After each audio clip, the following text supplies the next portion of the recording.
magandang araw na naman po ulit. Dito na naman po ako mag-aabuno dahil kailangan na lang abunuhan. Ito ang katatapos lang namin na abunuhan tong ito doon na lang sa kabila. Nabunan namin ito ng yung complete urea tsaka yung calcium nitrate, pinagsabay-sabay na namin. Ito lang sa kabila ang abunuhan ko panguli kasi natapos na namin itong ito sa pinaka marami. Nabitin lang yung gamit yung sobra kong calcium nitrate na abuno. Hanggang dito lang yung inaabot, konti na nga lang, hindi pa umabot yung abuno. Sobra ko lang naman kasi yun nung nag-abuno ako nung nakaraan, yung calcium nitrate. Tsaka ito, hindi ko na maabunuan ng calcium nitrate kasi medyo malayo yung bibilan, sa Tayog pa. Wala naman dito sa Natividad tsaka Sangkin Tinata. Doon lang kami bumibili sa Tayog gamit itong yung pag-abuno namin, itong Armalite. Hindi na siya nakakangalay, hindi kagaya nung dati na yung kahoy na namin, ipapasok namin tapos hulugan namin ng abuno. Ito hindi na, itong gamit itong Armalite, hindi na siya nakakangalay, hindi na siya masakit sa likod, hindi na siya tayo tsaka yuko, diretso na lang karga. Parang siyang nag-aabuno ng ay nagtatanim ng mais. Tayo nga pala yung pangtanim namin ng mais dati, pero hanggang ngayon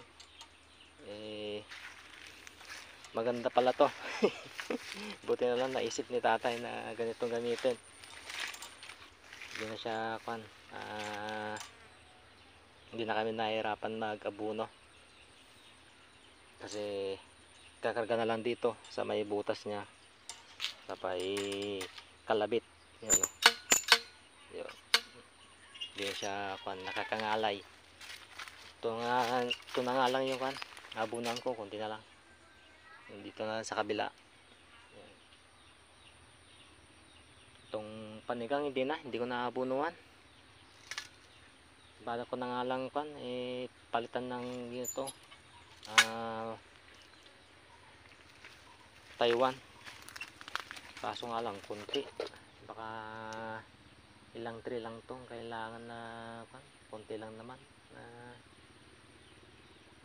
May mga bunga pa naman, siguro sunod na lang siguro tatandan ko to. Ito na lang Taiwan, ipopokus ko na lang dito sa Taiwan, alagaan para mas dadami pa yung ibubunga at gaganda pa yung puno niya kasi pamahal na ng pamahal yung Taiwan, lalo na pag ito December na, tumataas na ito. Buti nga lang medyo hindi umulan, medyo umaraw konti. Sigurado mamaya ulan naman to, kaya sinamantala namin na mag-abuno dito. Bumili ako kanina ng yung ito pang abuno, yung urea tsaka yung complete, pinaghalo na namin kagaya ng dati. Pala maganda pang abuno. Yan, no? Hindi na siya nakakangalay, Armalite.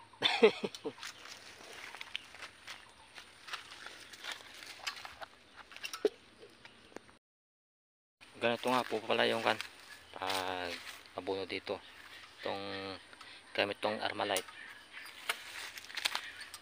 Yun o. Tusok sabay karga. Sabay bitaw. Yan o. Dali lang. Kaso nga lang, hindi mo siya mabibilisan kasi basa tong lupa. Dumidikit siya. Kaya naiiwan yung minsan yung abono dito sa maibunganga niya. Yan o. Kaya mahirap siyang bilisan pag ganito basa yung lupa. Naiiwan tong abono. Kaya alalay yung kailangan mo muna kalikalibitin para mahulog yung abono. Pero pag tuyo naman siya, maganda. Mas maganda pag tuyo. Kasi hindi dumidikit yung lupa sa may bunganga ng ito, Armalite. So, kasi basa to kasi itong lupa, kaya dumidikit siya. Mahirap siyang mahulog. Naiiwan siya. Pati yung lupa bumabara. Nababarahan sa may bunganga niya. Yun o, ang dami na naman. Oh. Kabilaan. Ang dami. Kaya mabagal ang pag-abono dito. Mas maganda kung tuyo, mabilis siya. Kasi hindi malagkit yung lupa. Naiiwan agad. Hindi bumabara. Hindi kagaya nito, basa. Bumabara siya.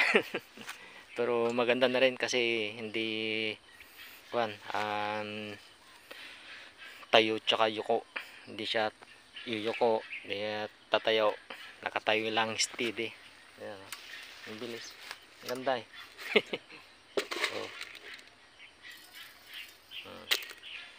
Ayan o, hulog na naman. Ang bilis siya. Tapusin ko muna tong naabunuan ko, baka kasi uulan bigla, makulimlim na naman po. Baka maabutan ng ulan. Tapusin ko muna. Tapos din. Buti na lang may ganito, Armalite, kabilis. Yun yung mga may mga gulayan nag-aabuno. Ito po yung gamit, mabilis. Tapos ito yung lalagyan. Hindi na kayo mahihirapan na mag-abuno. Hindi na kayo yung yuyuko. Diretso na lang, nakatayo.